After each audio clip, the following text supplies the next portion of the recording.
সব জায়গায় সেনাবাহিনীকে ম্যাজিস্ট্রেসি ক্ষমতা দেওয়া ঠিক হয়নি, বললেন মির্জা ফখরুল ইসলাম আলমগীর। অবশেষে বাড়ানো হচ্ছে সরকারি চাকরির বয়সসীমা। কেন কমছে না ইলিশ মাছের দাম? ভারত ইচ্ছাকৃতভাবে বাংলাদেশের সামরিক বাহিনীকে দুর্বল রাখার চেষ্টা করছে। এতক্ষণ শুনছিলেন সংবাদ শিরোনাম, এবার বিস্তারিত। বিএনপি মহাসচিব মির্জা ফখরুল ইসলাম আলমগীর বলেছেন, সেনাবাহিনীকে ম্যাজিস্ট্রেসি ক্ষমতা দেওয়া হয়েছে প্রশাসন ব্যর্থ হওয়ায়। তবে দেশের সবখানে সেনাবাহিনীকে ম্যাজিস্ট্রেসি ক্ষমতা দেওয়া ঠিক হয়নি। আমি মনে করি যেসব এলাকার অবস্থা নিয়ন্ত্রণের বাহিরে চলে গেছে সেসব এলাকায় সেনাবাহিনীকে ম্যাজিস্ট্রেসি ক্ষমতা দেওয়া যায়। বর্তমানে অনেক জেলার অবস্থা ভালো, রাজনৈতিক নেতারা অনেক কিছু দেখভাল করছেন, তাই সব এলাকায় সেনাবাহিনীকে দেওয়া ম্যাজিস্ট্রেসি ক্ষমতার বিষয়টি পুনর্বিবেচনা করা যেতে পারে। আজ বৃহস্পতিবার সকালে ঠাকুরগাঁও প্রেস ক্লাবে ছাত্র জনতার আন্দোলনে নিহত পরিবার ও আহতদের সঙ্গে সাক্ষাৎ এবং আর্থিক সহযোগিতা দেওয়ার সময় তিনি এসব কথা বলেন। বিএনপি মহাসচিব আরও বলেন, হাসিনা সরকারের জঞ্জাল পরিষ্কার করে সবার জন্য অংশগ্রহণমূলক নির্বাচনের ব্যবস্থা করতে হবে। এই অনুষ্ঠানে বিএনপির পক্ষ থেকে ছাত্র জনতার আন্দোলনে নিহত 4 জনের পরিবার এবং আহত 43 জনের হাতে মোট 15 লক্ষ টাকা তুলে দেওয়া হয়। সরকারি চাকরিতে বয়সসীমা বাড়ানোর দাবি বেশ পুরনো। অবশেষে চাকরি প্রত্যাশীদের জন্য আসছে সুখবর। বাড়ছে চাকরিতে প্রবেশের বয়সসীমা, পাশাপাশি বাড়ানো হচ্ছে অবসরে যাওয়ার সময়ও। এ নিয়ে অন্তর্বর্তী সরকারের নীতি নির্ধারণী পর্যায়ে কাজ চলছে। চাকরির বয়সসীমা বাড়াতে এ বিষয়ক বিধিবিধান কোথায়, কি সংশোধনের প্রয়োজন হবে তা খতিয়ে দেখা হচ্ছে। বিভিন্ন মহল থেকে চাকরিতে প্রবেশ ও অবসরের বয়সসীমা যথাক্রমে 35 ও 65 নির্ধারণ করার দাবি উঠলেও মানুষের গড় আয়ু বিবেচনায় নিয়ে বয়সসীমা চূড়ান্ত হতে পারে। এক্ষেত্রে চাকরিতে আবেদনের বয়স 2 বছর বাড়িয়ে 32 এবং অবসরের বয়স 3 বছর বাড়িয়ে 62 নির্ধারণ করা হতে পারে বলে বিভিন্ন সূত্রে জানা গেছে। রাষ্ট্র সংস্কারে সরকার যে 6টি কমিশন গঠন করেছে, এর মধ্যে জনপ্রশাসন সংস্কারের জন্য গঠিত কমিশনের প্রধান হয়েছেন সাবেক তত্ত্বাবধায়ক সরকারের উপদেষ্টা আব্দুল মুঈদ চৌধুরী। এই কমিশনও বয়সসীমার বিষয়টি নিয়ে কাজ করবে। বর্তমানে সরকারি চাকরিতে প্রবেশে 30 আর অবসরের জন্য 59 বছর বয়সসীমা নির্ধারণ করা আছে। এ ব্যাপারে সরকার সংশ্লিষ্ট একটি সূত্র বলছে, চাকরিতে প্রবেশ ও অবসরের সময়সীমা বাড়ানোর বিষয়ে সরকার এখনো চূড়ান্ত সিদ্ধান্ত নেয়নি। তবে সরকার জনপ্রশাসন সংস্কারের লক্ষ্যে একটি কমিশন গঠন করেছে।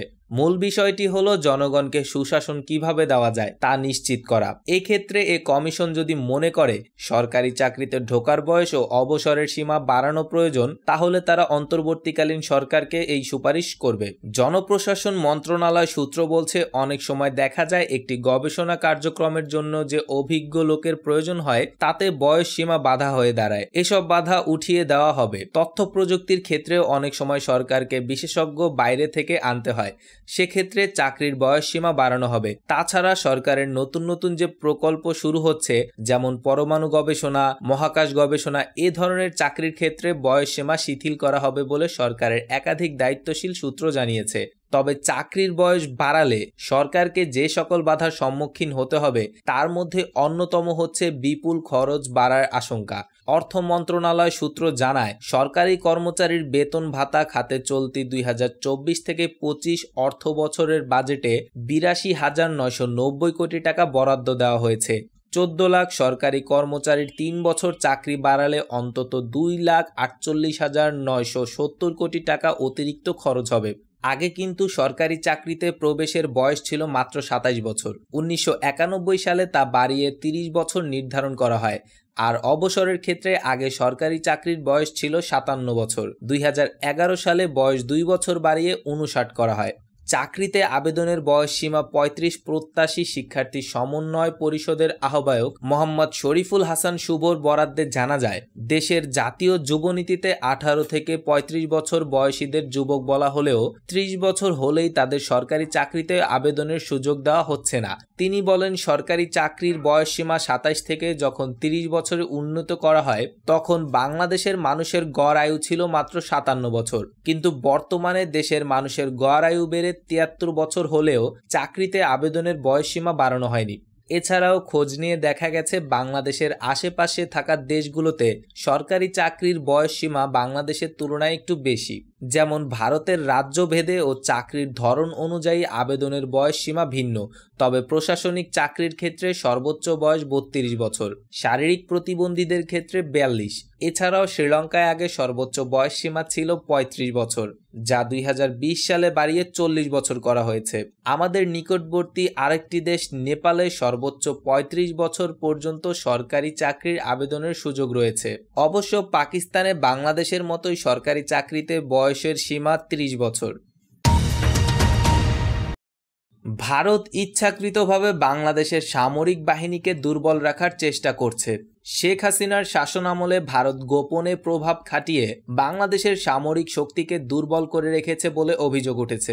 লক্ষ্য ছিল একটাই, বাংলাদেশের সেনা ভারতের দিকে যাতে কোনো স্ট্র্যাটেজিক চ্যালেঞ্জ ছুড়ে দিতে না পারে। হাসিনা সরকারের পতনের পর বাংলাদেশ প্রকৃত অর্থে স্বাধীনতার স্বাদ উপভোগ করছে। সামরিক এবং অর্থনৈতিক ক্ষেত্রে 170 মিলিয়ন জনসংখ্যার দেশটির হাতে রয়েছে মাত্র 8টি মিগ এবং 29টি ফাইটার জেট, যা প্রমাণ করে হাসিনার আমলে স্পষ্টতই দেশের সামরিক ক্ষেত্রকে অবহেলিত করে রাখা হয়েছে। অন্যদিকে অর্থনৈতিক চ্যালেঞ্জের মুখোমুখি হয়েও সামরিক দিক থেকে অনেক শক্তিশালী Pakistan. Global fire power index 2024-এর মতে পাকিস্তানের মিলিটারি বাহিনী বিশ্ব র্যাঙ্কিংয়ে 9 নম্বরে রয়েছে। বিশেষ করে পাকিস্তানের বিমান বাহিনী উল্লেখযোগ্যভাবে শক্তিশালী। তাদের হাতে রয়েছে JF-17, 25টি J-10C ফাইটার জেট। এখানেই শেষ নয়, পাকিস্তান বিমান বাহিনীতে প্রায় 65,000 পূর্ণকালীন কর্মী, যার মধ্যে 3,000 জন পাইলট রয়েছেন এবং তারা বর্তমানে প্রায় 883টি উড়োজাহাজ পরিচালনা করে। চীন পাকিস্তান বিমান বাহিনীকে J-31 স্টিলথ ফাইটার অফার করেছে। এছাড়াও তাদের অস্ত্র সম্ভারে রয়েছে তুরস্কের অত্যাধুনিক বন্দুকও। এখানে আরেকটি বিষয় ভুলে গেলে চলবে না, মুসলিম বিশ্বে একমাত্র পাকিস্তানের হাতেই রয়েছে নিউক্লিয়ার পাওয়ার বা পারমাণবিক শক্তি। নিজের নিরাপত্তার স্বার্থে ভারত সবসময় চেয়ে এসেছে বাংলাদেশের মিলিটারি বাহিনী দুর্বল হয়েই থাকুক, আর তাই সামরিক বিভাগে বরাদ্দ না বাড়িয়ে ভারতকে সাহায্য করে এসেছেন বাংলাদেশের সাবেক প্রধানমন্ত্রী শেখ হাসিনা। ভারত জানে যদি বাংলাদেশের মিলিটারি বাহিনী শক্তিশালী হতে শুরু করে তাহলে এই অঞ্চলে ভারসাম্য নষ্ট হতে পারে।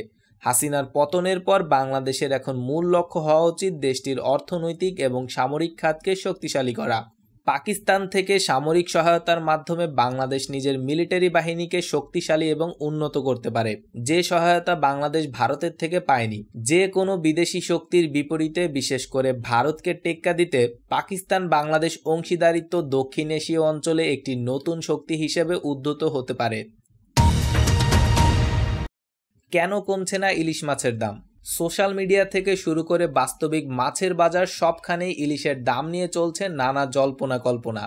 ভারতে রপ্তানি না করার সিদ্ধান্তের পর অনেকে ইলিশের দাম কমার কথা শুনে বাজারে গিয়ে বিভ্রান্ত হচ্ছেন। ক্রেতাদের প্রশ্নের মুখে পড়তে হচ্ছে বিক্রেতাদের। সম্প্রতি মৎস্য ও প্রাণী সম্পদ উপদেষ্টা ফরিদা আক্তার ভারতে ইলিশ না পাঠানোর ব্যাপারে সরকারের অবস্থানের কথা জানিয়ে বলেন, আমরা ক্ষমা চাচ্ছি, কিন্তু আমরা ভারতে কোনো ইলিশ পাঠাতে পারবো না। এটি দামি মাছ। আমরা দেখেছি আমাদের দেশের মানুষই ইলিশ খেতে পারে না, কারণ সব ভারতে পাঠানো হয়। রপ্তানি না হওয়ার পরেও বাজারে ইলিশ মাছের দাম নাগালের মধ্যে না থাকার কারণ হিসেবে এই ব্যবসার সঙ্গে সংশ্লিষ্টরা বলছেন বিভিন্ন কারণে ইলিশের দাম কমছে না, যার অন্যতম কারণ যোগানের ঘাটতি। দেশের ইলিশ রক্ষায় সরকার প্রতি বছর 1 মার্চ থেকে 30 এপ্রিল পর্যন্ত 2 মাসের মাছ ধরা বন্ধ কর্মসূচি ঘোষণা করে। এ সময়ের মধ্যে ইলিশ মাছ ধরা, পরিবহন, বিক্রি ও মজুত সম্পূর্ণ নিষিদ্ধ। এরপর আবার মে, জুন থেকে অক্টোবরের মাঝামাঝি পর্যন্ত ইলিশ আহরণের মৌসুম। এই সময়টাকেই পিক টাইম বলে মনে করেন ব্যবসায়ীরা। জেলের জালে ধরা পড়া ইলিশ মাছ 3 থেকে 5টি হাত ঘুরে ক্রেতার কাছে আসে। এসব জায়গায় দামের তারতম্যের ওপর বাজারও ওঠানামা করে।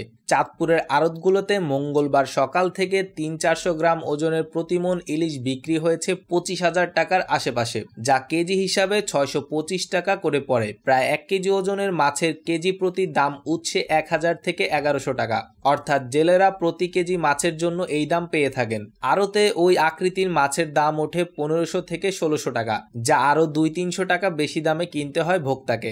রাজধানীর হাতিরপুল বাজারে 900 গ্রাম থেকে 1 কেজি ওজনের মাছের জন্য 1800 টাকা পর্যন্ত হাঁকছেন বিক্রেতারা।